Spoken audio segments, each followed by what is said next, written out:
What's up, Poke fans? Dalton here from Shiny by TCG, coming at you with some increased news coming out today from PokeBeach. We have some pretty cool information, so let's go ahead and get right into it. The biggest news coming out from PokeBeach today is just some information regarding the release date on Nintendo Switch 2. So we finally got a date put on that release, which is going to be June 5th, 2025. And the Switch 2 is going to be releasing at the price mark of $450.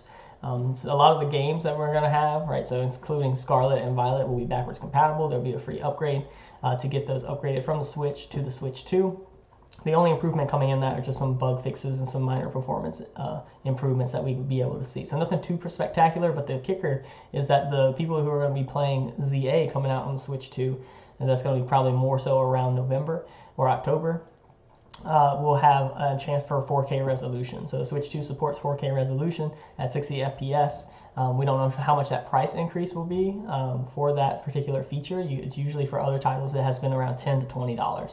So the news on that, still waiting on that, but we are able to get some screenshots on what that might look like in 4K. So we do have some images coming out from ZA, a quick little look into what we might see in that 4K resolution feature. Again, we still see a lot of the same features from Pokemon Day, right? The mechanics coming from Scarlet and Violet coming over into ZNA, and of course bringing back some of those features like Mega Evolutions that we have seen in previous games and previous iterations of the Pokemon series as well.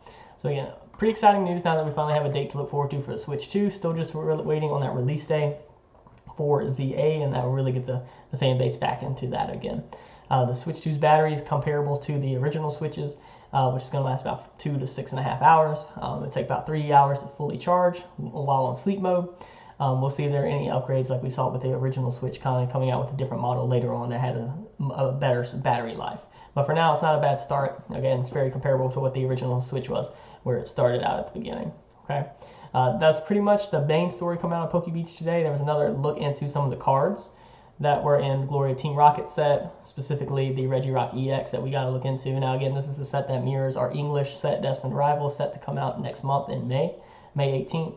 But this just kind of gives us another look into a basic Pokemon that is pretty strong, 230 HP, can do up to 280 damage with one attack. So again, a little interesting that it's a Regirock EX and a Team Rocket set, since there's no real correlation between those two things. But it does give us a look into what art would look like for that card, and the fact that we have a pretty strong fighter in that basic Pokemon of Regirock EX to look forward to. So that's pretty much it for today from PokeBeach, guys. Again, stay tuned. We're going to have a giveaway in a few weeks on some Journey Together packs. All you got to do is like and follow our pages to get entered into that. Until next time, guys, stay shiny, stay locked.